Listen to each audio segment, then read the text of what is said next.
발표를 시작하도록 하겠습니다.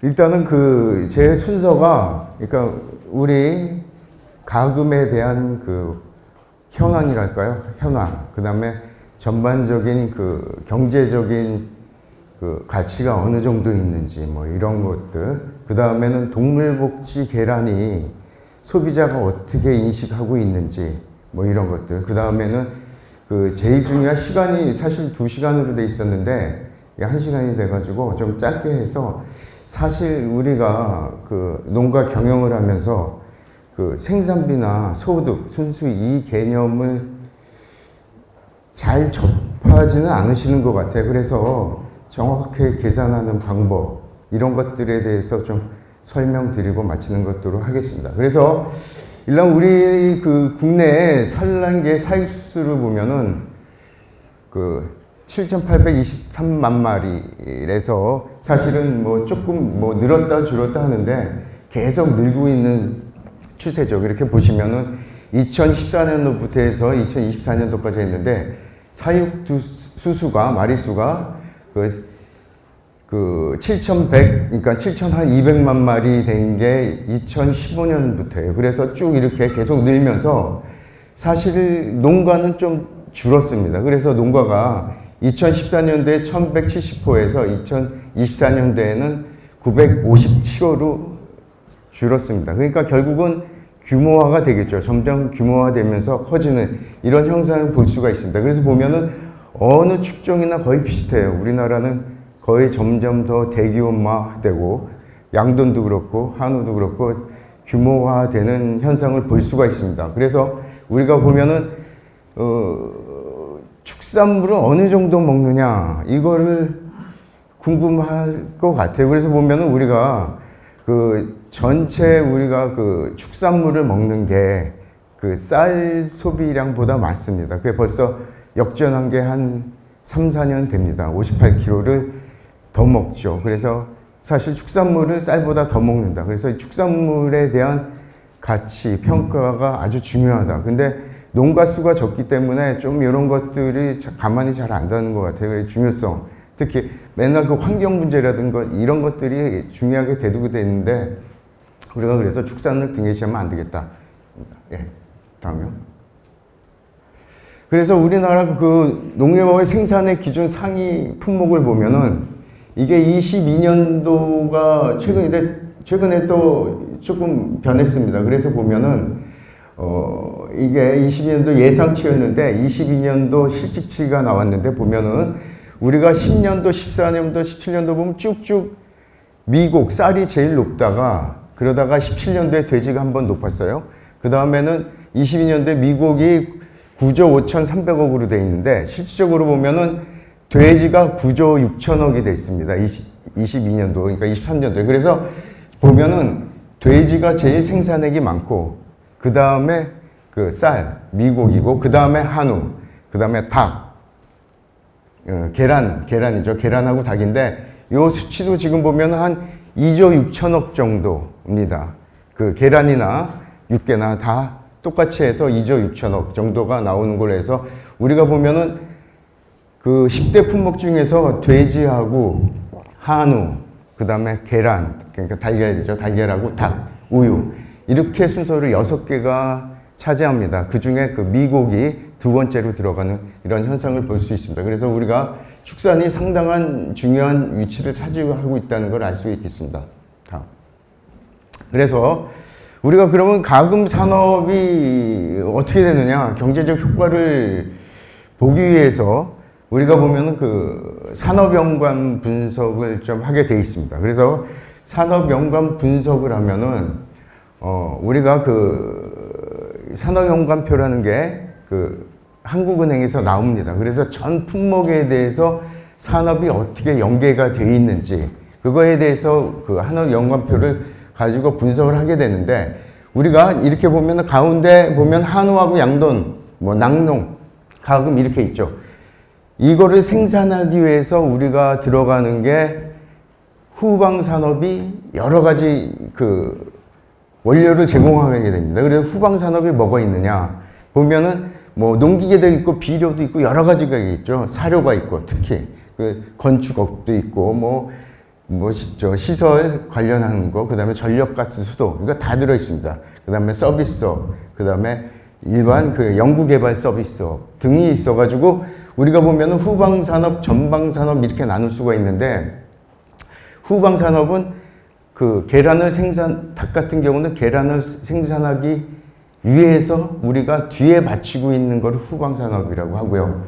그 다음에 전방산업은 쉽게 해서 우리가 계란이 나와서 어떻게 흘러가느냐, 그래서 그 다음에 다른 산업하고 어떻게 연계가 돼가지고 경제적 효과를 얻게 되느냐를 아는 게 전방산업입니다. 그래서 우리가 딱 그 계란을 중심으로 했을 때 계란을 생산하기 위한 산업이 후방산업이고, 그거를 생산한 다음이 전방산업이다, 이렇게 이해를 하시면 되겠어요. 그래서 이걸 보시면은 우리가 다른 산업도 알 수 있겠죠. 뭐 예를 들어서 자동차, 그 다음에 포항제철, 제철 산업, 그 다음에 반도체, 여러 가지 등이 있겠죠. 우리가 흔히 생각하는. 그래서 제가 질문을 드리면은 그 자동차 전에 제철 산업이 후방 산업이 크겠습니까? 전방 산업이 크겠습니까?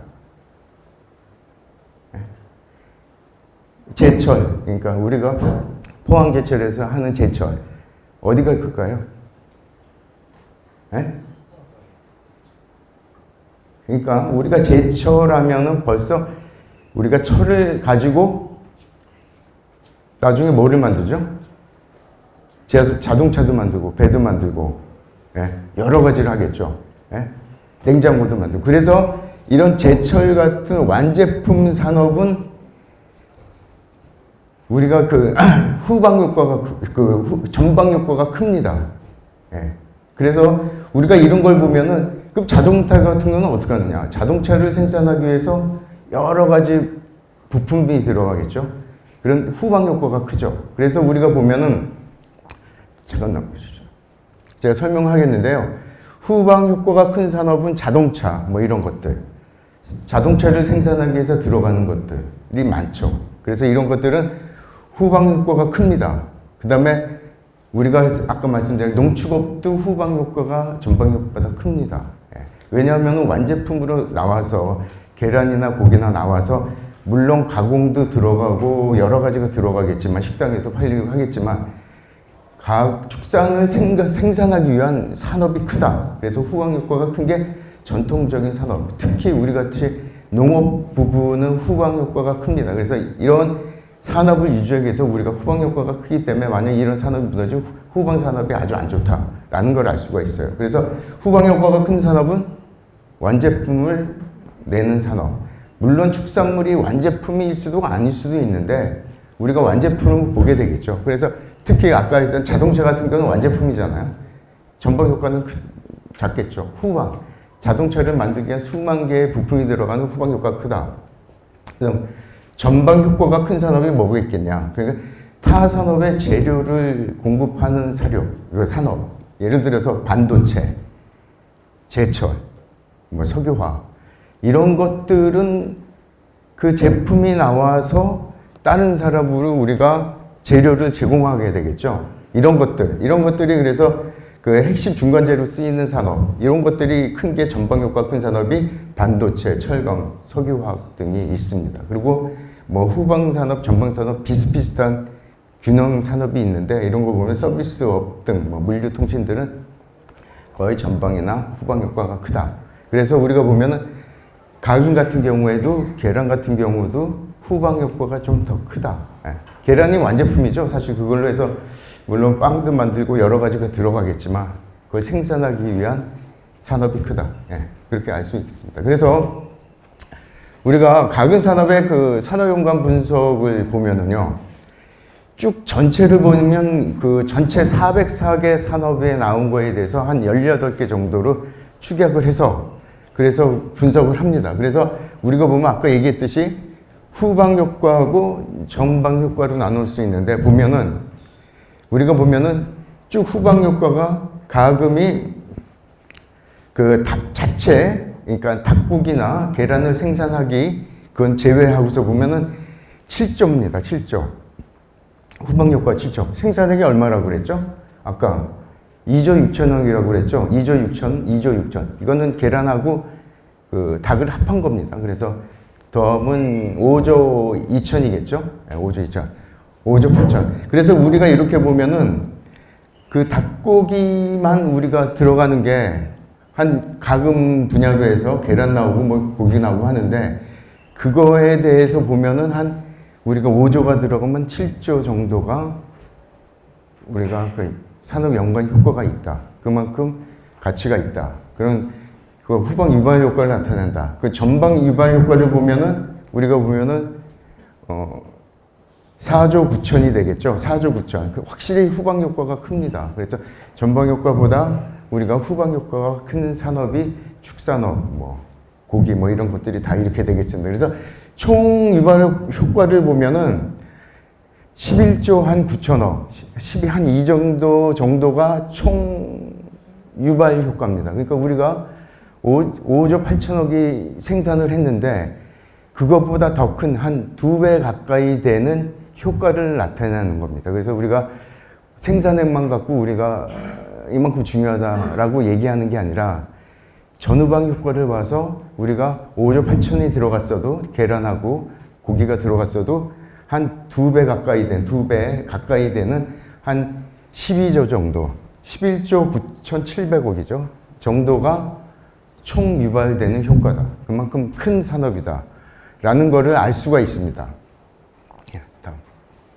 그래서 여기서 또 중요한 게 보통 보시면은 딱 보면은 중요한 산업이 뭘까요?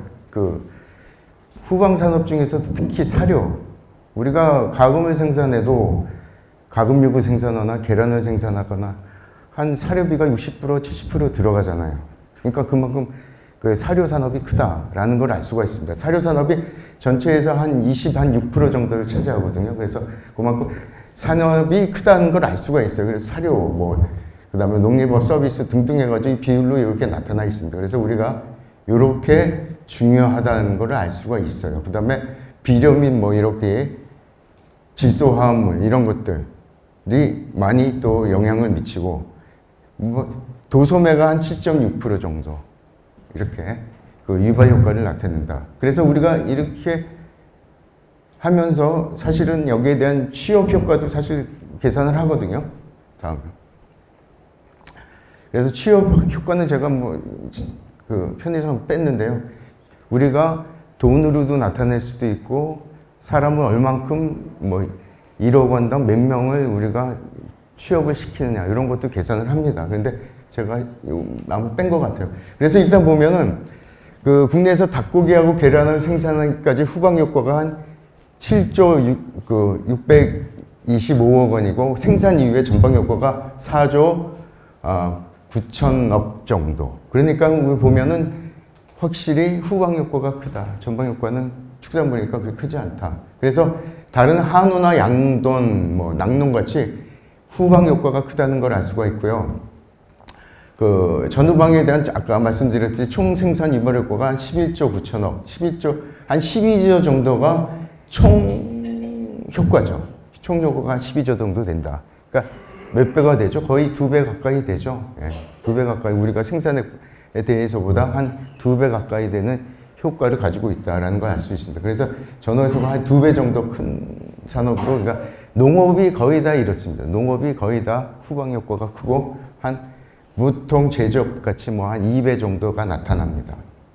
그래서 비중이 가장 큰 산업 보면은 뭐 여러 가지 게 있는데 사료 특히 3조 8,800억, 3조 884억, 그 다음에 제조업 1조, 제조업이 뭐가 있을까요? 닭고기 갖고 뭐 계란을 갖고서 뭐 가공을 하거나, 예? 닭고기 갖고 가공을 하거나 이런 게 제조업이 되겠죠. 제조업이 한 1조 8,694억 원 정도 비중을 한 15.6% 차지하고, 그 다음에 도소매, 경영 및 서비스, 음식점, 뭐 기타 서비스, 운송 및 보관, 전력가스 수도 뭐 2.8%, 금융 및 보험 서비스. 그러니까 온갖 산업들이 다 들어가게 됐죠. 이렇게 돼서 1차 산업, 부동산, 농림업 서비스 이런 순으로 나타나게 돼 있습니다. 네, 다음. 그 다음에 제가 간략하게 산업연관 분석에 대해서 우리가 흔히 얘기하는 것들, 어떤 산업이 후방 효과가 크고 전방 효과가 크고, 그리고 우리가 생산액 자체보다도 전체적으로 유발하는 효과가 어느 정도 된다는 걸 말씀드렸고요. 그 산란계 수급 전망은 이거 크레이 자료인데요. 이게 벌써 사실은 25년도에도 예상치가 나와야 되는데 뭐 그렇지가 않았어요. 그래서 24년 대신 25년도가 보면은 그 마리수는 전체 사육 마리수가 7,900만 마리에서 25년도는 7,751만 마리 정도 될 것이다. 마리수가 한 1.9% 주는 걸로 나왔죠. 그 다음에 중요한 6개월령 사육 마리수가 중요한데 그거는 약간 느는 걸로 나왔습니다. 6개월령 이상 마리수는 5,777만 마리에서 5,834만 마리로 한 1% 정도 느는 걸로 나타났고요. 당연히 이거에 따라서 그 계란 생산량도 4,972만 개 정도로 24년도보다는 0.9% 정도 느는 걸로 나타났습니다. 그래서 그 초반에 초반 중반이죠. 계란값이 많이 올라갔었죠. 예, 계란값이 많이 뛰었었습니다. 그래서 그때는 6개월령 마리수가 그만큼 차지를 못했는데 하반기부터는 그 6개월령 사육 마리수가 많기 때문에 이제 생산이 충분히 돼서 어느 정도 가격이 안정화가 될 것이다 라는 얘기가 있었습니다. 네. 그래서 1인당 우리가 소비량 보면 한 1.5kg 조금 더 먹습니다. 그래서 1.2kg에서 2.5kg, 15.2kg에서 15.4kg 정도 된다는 걸 알 수 있고요. 그래서 산지 가격이 특란 8개가 24년도에는 1,636원에서 올해는 평균적으로는 1,625원, 특란 10개에서 가격이 조금 떨어질 것이다. 그래서 6개월 이상 마리수가 당연히 다 아시겠지만 그래서 이렇게 전망이 될 거라고 크레에서 얘기를 했습니다. 그래서 이거는 뭐 나중에 그 자료에도 있으니까 보시면 될 것 같아요. 그래서 우리가 뭐 3분기에 보면은 폭염 장기화 큰알 공급이 부족해서 전년 대비 1.7% 상승할 것이다 이렇게 나와 있고요. 4분기에 보면은 생산성이 회복돼서 전년 대비 한 3.9% 정도 하락할 거다. 그래서 1,646원 정도가 될 거다라는 얘기입니다. 그래서 하여튼 생산성이 회복해서 4, 4분기에는 뭐 전년 대비 한 3.9% 할 것이다. 이렇게 크레이선 전망을 하고 있습니다. 네, 그래서 같은 얘기니까 이거는 뭐 자료 보시고 그냥 넘어가도록 하겠습니다. 시간상. 이것도 보면은 뭐 다 지난 얘기니까 넘어가도록 하겠습니다. 그래서 아까 뭐 현황이야 뭐 현황 자료는 뭐 현황이고요. 그래서 지금 중요한 그 동물복지 계란에 대해서 소비자가 어떻게 생각하고 있는지 뭐 이런 것들에 대해서 조사를 했는데요. 사실상 이게 동물복지한 우리가 마크 계란에 마킹하고 하는 것들쯤에서 했어요, 사실은. 그래서 조금 됐는데 이런 것들은 사실 소비자 의견 조사가 좀 자주 됐으면 좋겠어요. 그래서 이런 것들을 알아야지 어떻게 우리가 대처를 할지 이걸 알 수 있겠는데요. 그래서 보통 보면은 계란은 대부분 월 1회 이상 구입하고 대부분 39 제품을 구입한다. 39를 선호한다. 전체적으로. 그래서 계란 구입 시 제일 중요하게 생각하는 게 뭐냐 보면은 가격을 가장 중요하게 생각해요. 사실은 보면은. 이게 아닐 수도 있을 것 같은데 하여튼 가격을 중요하게 생각하고 그 다음에는 유통기한, 위생, 청결. 결국 뭐 계란이 깨끗하냐. 물론 보면은 다 포장이 됐기 때문에 잘 모르겠지만 하여튼 유통기한을 많이 본다. 예. 지금은 어떻게 되는지 거의 비슷할 겁니다. 추세는. 뭐 이렇게 돼서 우리가 보면은 그 가격을 제일 중요하게 생각하고 보면 1순위가 그 다음에 포장 일자, 유통기한을 그 다음으로 생각하고 위생, 청결, 제품명, 브랜드겠죠. 뭐 제품명이 이걸 다 거의 볼 거예요. 맛도 제품명에 따라 다 가겠죠. 그 다음에 뭐 크기, 그 다음에 포장 패키지 뒤에 3.6%. 친환경 인증을 했냐는 거는 의외로 작아서 5.3%. 브랜드가 한 4.9%. 동물복지 인증을 받은 농가가 인증을 받았냐가 사실 1.6%로서 그렇게 크지가 않아요. 그래서 우리가 동물복지에 대해서 그렇게 아직 소비자가 중요하게 생각하지 않는다. 당연히 동물복지를 하려면 동물복지 계란이 비싸지잖아요. 그래서 하여튼 이것도 보면은 넘겨주세요. 이게 자녀가 큰 자녀냐 아니면 초등학생 이하 자녀에 따라서 계란 구입하는 의향이 좀 다릅니다. 그래서 제가 조사할 때도 보면은 그래서 계란 구입 단위 및 자녀 연령에 따른 주요 고려 기준 차이가 있습니다. 그래서 초등학생 이상 자녀, 그러니까 초등학생 이하 자녀가 있는 경우는 소포장 단위, 결국 비싼 거를 선호합니다. 애가 어릴수록. 이제 점점 크면은 관심이 덜해져요. 그래서 우리가 보면은 옛날에 이런 우스갯소리가 있었잖아요. 뭐 어렸을 때는 아이시창 우유를 먹이고 뭐 서우유를 먹이고 그 다음에 연세 우유를 먹이다가 나중에 아무거나 먹인다. 이렇듯이 그 초등학생 이하 자녀들이 제일 뭐 동물복지나 이런 고급화된 계란을 소모한다라는 걸 알 수가 있어요. 그래서 우리가 보면은 초등학생 이하 자녀는 브랜드, 무항생제, 살균 등 생산 과정을 브랜드니까 믿을 수가 있어서 산다. 첫째 중요도가. 그 다음에 산란일자, 유통일자를 본다. 세 번째가 무항생제 동물복지 인증. 그러니까 그 전에 계란 살충제 파동이 있었죠.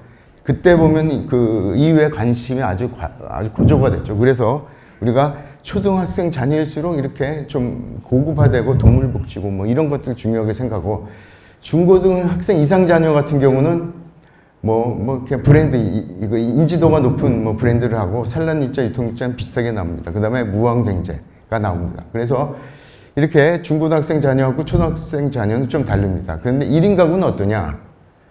1인 가구 마찬가지로 한 브랜드를 제일 중요하게 생각하고 여기서 그 다음에 무항생제 유전을 친하는 게 그 다음에 산란일자 유통자. 그래서 1인 가구 같은 경우는 산란일자 유통 기간이 조금 날개로 좀 처지고요. 하여튼 그 초등학생은 소포장을 원하고 나머지들은 한 30개 대포장을 한다. 그래서 결론적으로 말씀드리면은 그 30개, 그러니까 큰 판을 구입 시에는 가격 신선도를 중요하게 고려한다. 그래서 우리가 보면 중요도 제일 중요한 게 아까 말씀드렸듯이 가격하고 신선도, 그러니까 날짜 이런 것들을 본다는 얘기입니다. 예. 그래서 그럼 품질 등급에 대한 소비자 인식은 어떠냐? 품질 등급이 구입에 미치는 영향은 크지 않고 품질 등급 표기 의무화 필요성에 대해서는 공감을 한다. 그래서 난각에 표시되는 그 사육 환경 및 산란 일자 정보는 결국 아주 중요한 판단 기준이다 라고 생각하고요.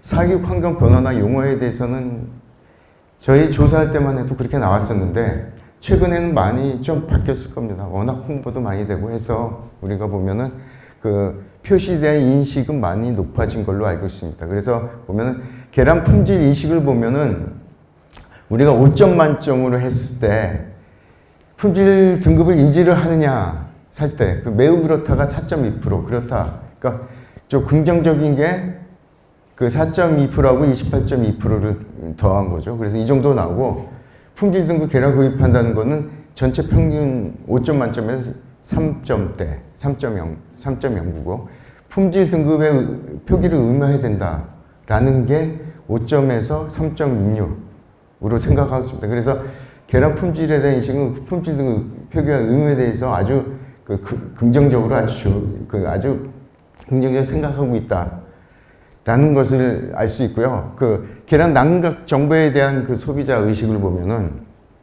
5점 만점에서 사육 환경 정보에 아주 중요하다. 그러니까 우리가 그게 3.69가 되고요. 사육 환경 번호 이해도는 한 3.19, 산란일자 정보 중요도는 3.73. 그래서 산란일자가 아까 말씀드렸듯이 3.79를 제일 높았고요. 그 다음에 우리가 보면은 사육 환경, 그러니까 환경 번호죠. 우리가 거기에 대해서는 그래도 많이 알 수가 있다. 그러니까 특히 여기서 중요도에서 아주 3.6% 나왔기 때문에 우리가 난각에 대한 표시, 뭐 동물복지 계란이냐, 그러니까 예를 들어서 일반 케이지냐 아니냐 이런 것들이 그런 의식을 갖고 있고요. 다음에서 보시면 이제 이거를 보면은 그 사육 방식, 인증 제도에 대한 그 신뢰도가 나타나는데요.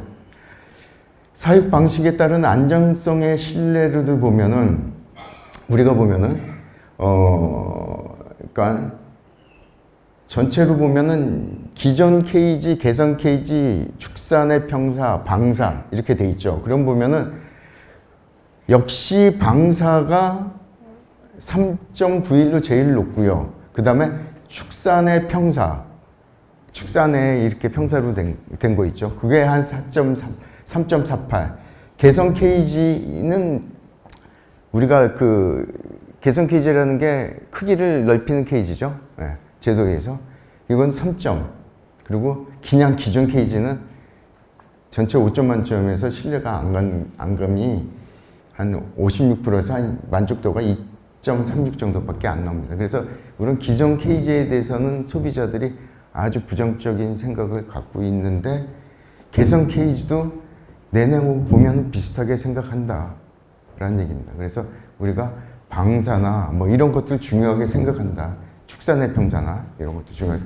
그래서 보면은 뭐 차이는 있을 수는 있지만은 또 보면은 미취학 자녀, 그 다음에 초중고생 자녀, 성인 가구 이렇게 있으면은 방사가 역시 미취학 자녀가 있는 경우가 중요하다는 게 75.6이에요. 그러니까 상당히 애가 어릴수록 이런 거를 중요하게 생각한다.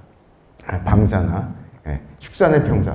축산의 평사는 55.6, 개선 케이지는 35.6, 기존 케이지는 10.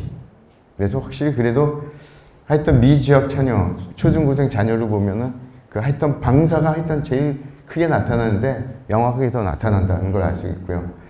인증제도에 대한 신뢰도를 보면은 그냥 뭐 미혼이나 신혼부부나 거의 비슷비슷하게 나옵니다. 근데 친환경 인증에 대해서는 성인 자녀 가구가 의외로 친환경 인증에 대해서 신뢰도가 높게 나타났고요. 동물복지 인증도 성인 자녀 가구가 있는 가구에서 신뢰도가 60.9로 다른 구간에 비해서 높게 나타났습니다. 그래서 성인 자녀가 있으면 자녀가 이거에 대해서 설명을 하는지 몰라도 친환경 인증하고 동물복지 인증에 대해서는 그래도 어느 정도 연령대가 있는 사람들은 그거를 신뢰를 하고 믿고 있다라는 설문이 나왔습니다. 네, 다음. 그래서 이거 시간 너무 긴데 우리가 방사, 축산의 평사에 대해서는 선호하고 개선 케이지나 기존 케이지에 대해서는 별로 사육 방식 인식을 못한다라고 나와 있는데 보면은 우리 선호도가 보면 방사가 제일 높고 아까 같이 그 다음에 축산의 평사, 그 다음에 개선 케이지, 기존 케이지로 이렇게 나타나죠. 그래서 그 방사가 가장 이상적인 사육 방식이라고 인식을 하고요. 고가 계란이 예상되지만 구입할 의향이 높게 나타납니다. 확실히. 예, 방사가. 그래서 우리가 뭐 이거는 자료가 있으니까 한 읽어보시고요. 그 다음에 축산의 평사, 닭을 풀어 놓는다는 관점에서 찬성하지만은 그 방사가 더 선호한다, 더 중요하다라고 소비자들 생각하고 있다.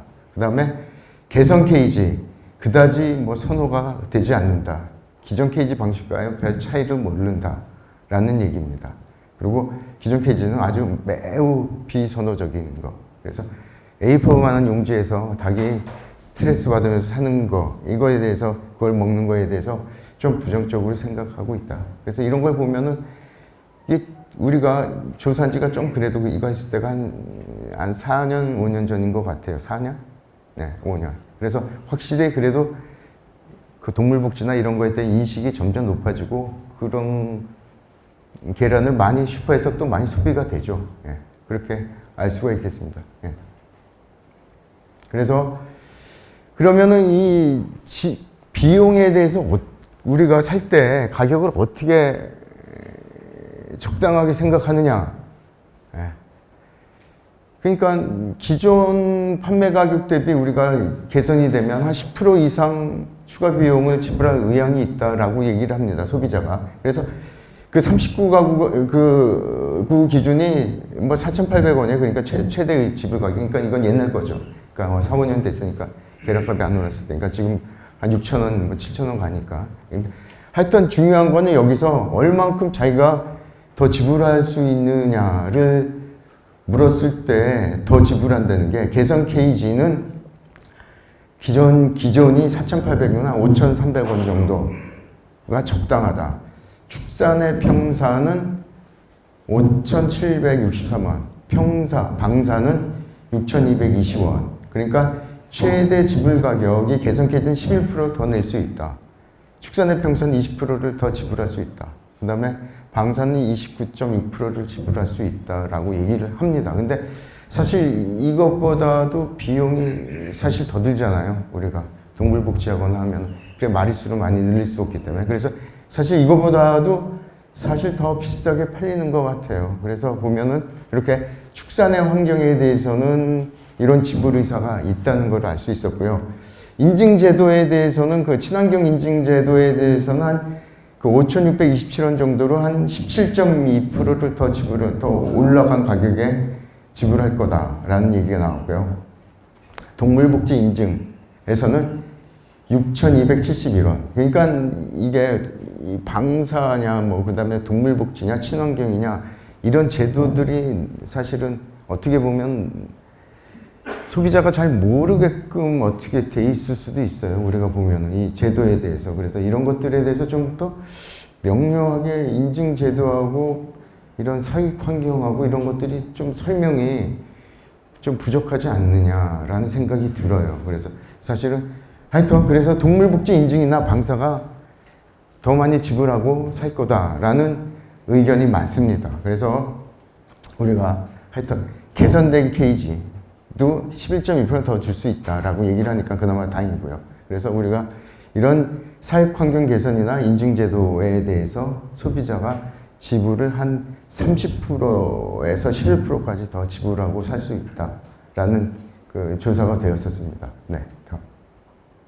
그래서 그럼 이게 현실적으로 적합한 동물복지 사육 환경이냐라는 거에 대해서 질문을 했습니다. 그래서 그 우리가 보면은 그 사료나 물 섭취, 질병 예방, 치료, 개란 수거, 관리, 개란가기 고려해서 가장 현실적으로 적합한 동물복지형 개사료는 방사형이 51.6%로 제일 높게 나타났어요. 당연히 이런 방사형이 제일 좋을 거다라고 했습니다. 그 다음에 이랬을 때 사육 환경만 보여주고 받은 동물복지에 적합한 사육 환경에 대한 응답을 비했을 때 그 방사형 응답이 34.2%가 줄었어요. 방사형이. 그래서 방사에 적합한 응답은 그 13.2포인트, 유럽형 정답 응답이 24.1%가 증가했다. 이게 뭔 얘기냐면은 우리가 이렇게 사료를, 그러니까 사진을 보여주고 시스템화해서 방사형, 평사형, 유럽형이 그 다단식, ABL이겠죠. 해서 우리가 보여주면은 이게 보여줬을 때 물하고 사료 섭취가 방사형은 한 별 5개에서 3개 정도다. 질병 치료의 용이성이 5점 만점에 한 2점밖에 안 된다. 그렇게 쉽게 치료하기가 힘들다, 방사형은. 뭐 그렇게 하고 있죠. 암만 해도 야외에서 키우니까 뭐 다른 질병이나. 그 다음 계란 수거 관리 용이가 어렵다. 그래, 별 2개. 그래서, 잠깐만. 그래서 계란 가격이 고가다. 그래서 이런 사진을 보여주기 전에는 하여튼 방사형이 85.8%에서 그 51.6%로 설명하고 사진을 보여주니까 그 방사가 완전한 답은 아니다라고 좀 줄었죠. 그래서 34.2포인트가 좀 줄었어요. 그래서 이 인식을 하는 거에 대해서 설명하는 거에 대해서 좀 이렇게 좀 달라지구나.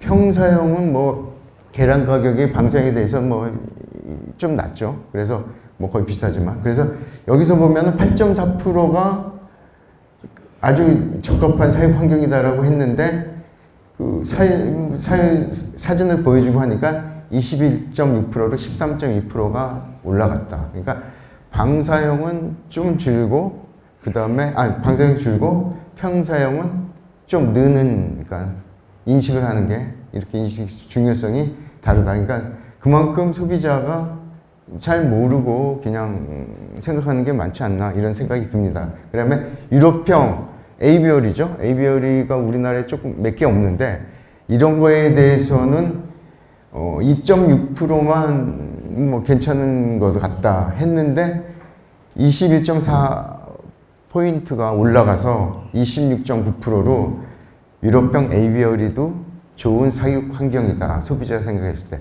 이렇게 생각합니다. 그래서 평사형보다는 유럽형의 이런 에이비어리가 더 좋은 환경에서 키우는 것 같다라고 생각하는 게 답이 많이 올랐습니다.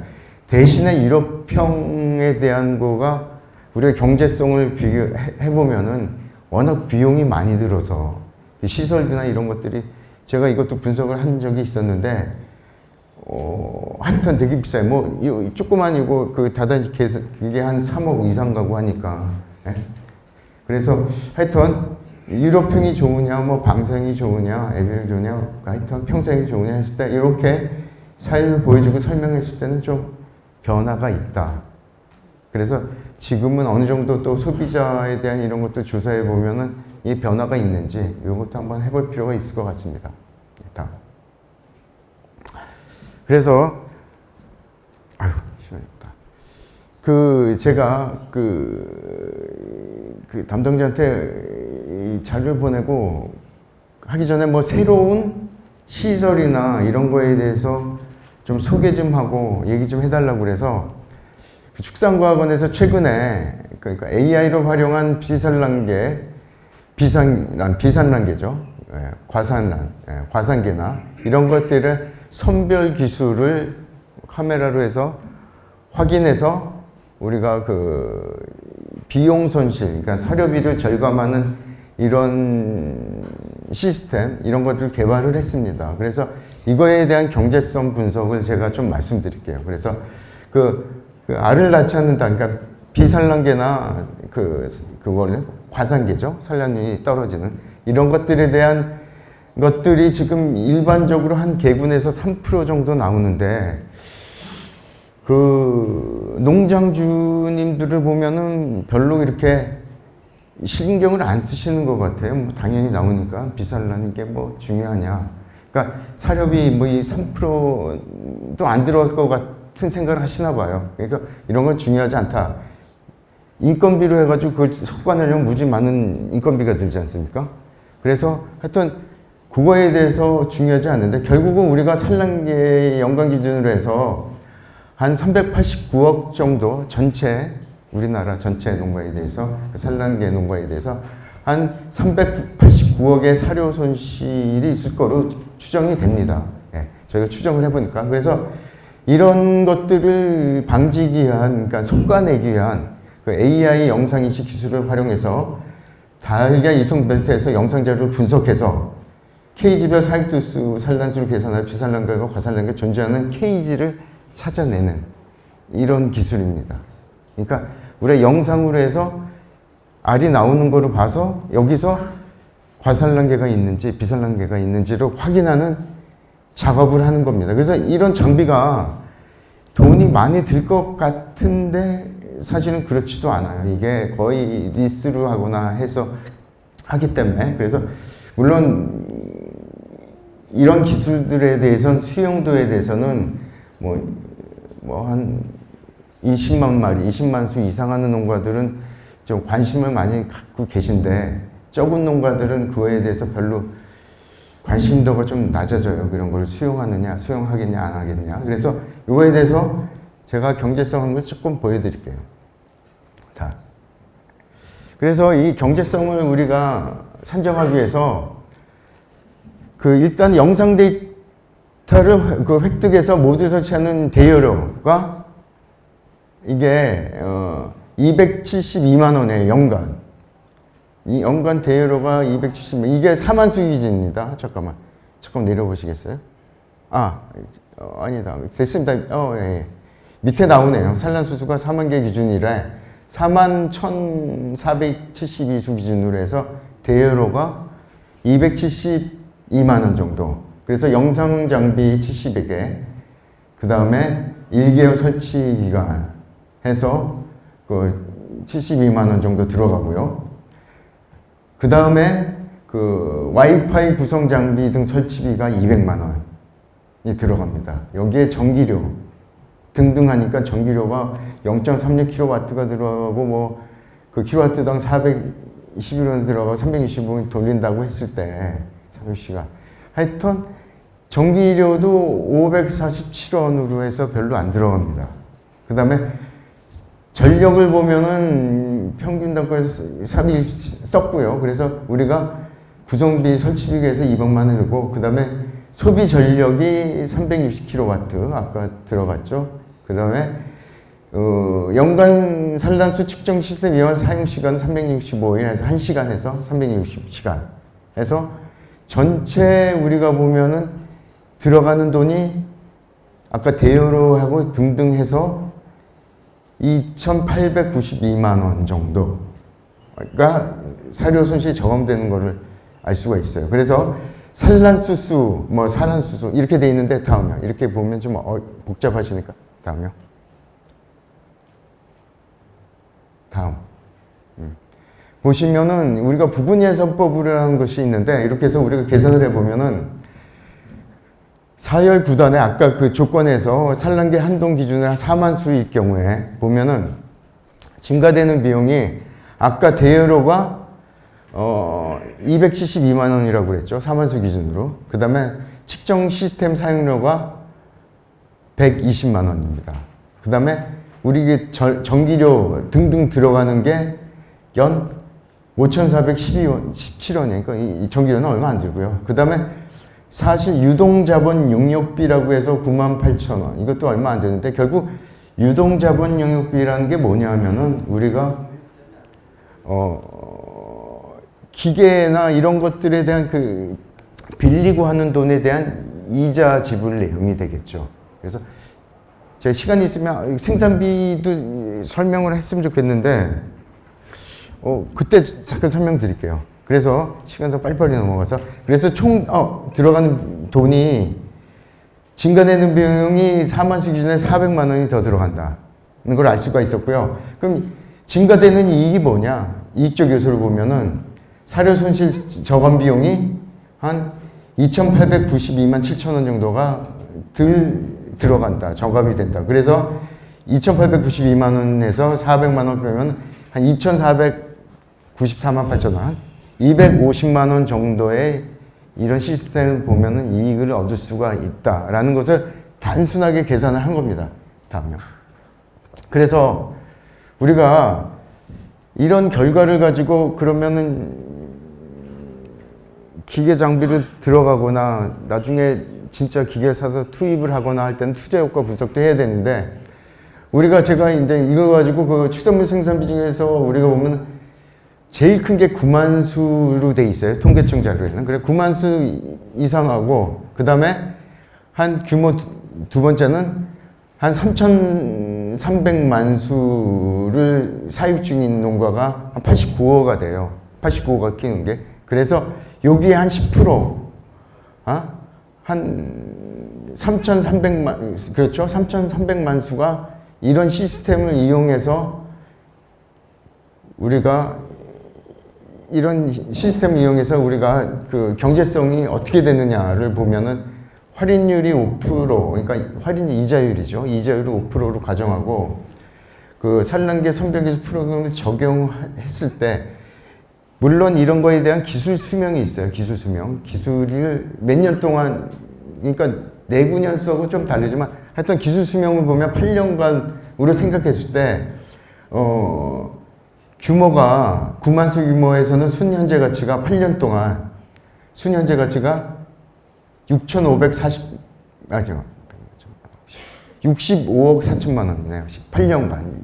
그러니까 연으로 따지면 좀 줄겠죠. 그러니까 8년간 65억 그 4천만 원 정도의 순현재 가치 이익이 있다라는 것을 알 수가 있어요. 그 다음에 규모가 3,300만 수 이상일 경우에는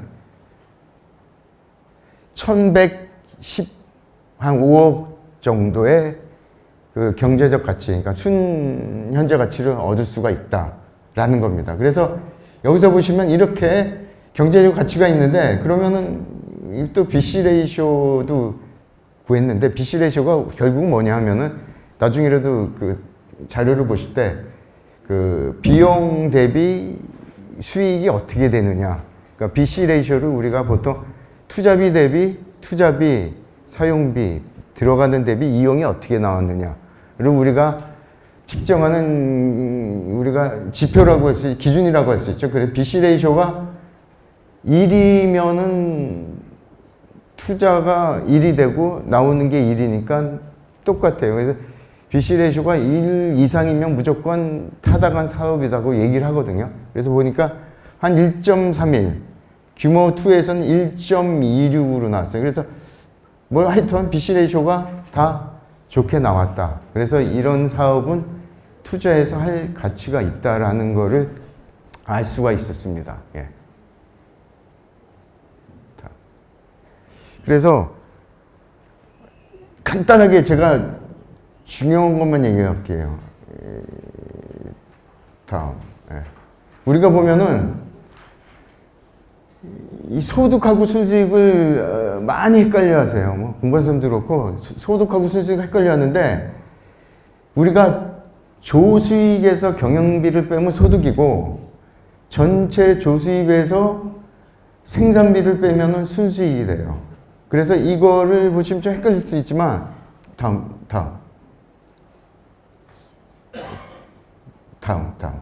이거 설명을 해드릴게요. 우리가 말씀을 하실 때 항상 생산비 하는데 생산비가 뭐냐? 가축비부터 사료비, 수도관광비, 방역치료비, 자동차비, 농기구, 영농시설비, 차입금이자, 뭐 토지자금이자, 고용노동비, 생산관리비, 기타 비용, 경영원의 세금 등 이렇게 해가지고 여기까지가 우리가 보면은 경영비죠. 그래서 생산비 안에 경영비가 들어간다라는 얘기고요. 그래서 중요하게 생각하는 자가노력비, 자본영역비, 토지영역비 이런 것들은 생산비에 들어가요. 그러니까 경영비 외에 있는 거죠. 그래서 결국 이게 뭐냐? 자가노동비, 자본영역비, 토지영역비는 기회비용적인 성격이 있는 겁니다. 그래서 내가 여기서 노동을 안 하면은 딴 데 가서 일하니까 당연히 이것도 내가 딴 데서 일해가지고 받을 수 있는 돈이니까 이게 기회비용이니까 자가노동비도 경영비에 들어가면 안 돼요. 생산비에 들어가는 거고 자본영역비 내가 여기다 돈을 투자를 안 했으면 딴 데서 돈을 받으니까 딴 데다가 은행에 넣고 내도 돈이 나오니까 자본영역비 나오고 토지를 내가 다른 사람한테 빌려줬어. 그러면 거기서 지대가 나오죠. 이런 그 기회비용적인 걸 뺀 게 경영비입니다. 그래서 생산비에서 우리가 경영비를 빼는 것들이 이 기회비용을 빼면은 경영비다. 그래서 우리가 순수익, 그 전체 조수입이죠, 전세. 우리가 그 계란을 팔고, 폐계를 팔고, 뭐, 분뇨도 팔 수도 있죠. 팔고 한 돈. 이런 것들을 전체 조수입에서 경영비를 빼면은 소득이다. 소득에는 내가 한 노임은 안 들어간다. 라는 거. 이게 제일 중요한 거예요. 그래서 우리가 소득하고 생산비 개념을 좀 없이 말씀을 하세요. 그래서 우리가 이런 것들을 할 때 아주 중요하다. 그 다음에 그러니까 우리가 자본용역비, 임차료 이거 아까 우리가 얘기했듯이 그 시설하면 이런 것들이 들어가죠. 자본용역비, 용역비 이런 것들도 계산해서 넣어야 되는데 그래서 우리가 할 때 경영비하고 소득은 정확히 우리가 계산을 해보자. 그래서 농장을 하시면은 사실 산란계나 육계 하시는 분들은 한우 농가에 비해서 계산을 잘 하세요. 뭐 원 단위 계산하시니까 여러 가지. 그래서 잘 하시는데 이런 것들의 기본 개념을 알고 소득하고 우리가 순수익하고는 좀 구분을 해서 생산비, 경영비는 우리가 구분을 해서 얘기를 해야지 우리가 어디 가서도 좀 얘기가 되고 어디 신문지상에서도 생산비하고 경영비하고는 헷갈려서 그냥 막 멍뚱그려서 얘기가 나옵니다. 그래서 이런 것들을 하는 게 좋겠다라는 얘기입니다. 이상 마치려고 하는데 혹시 질문 있으면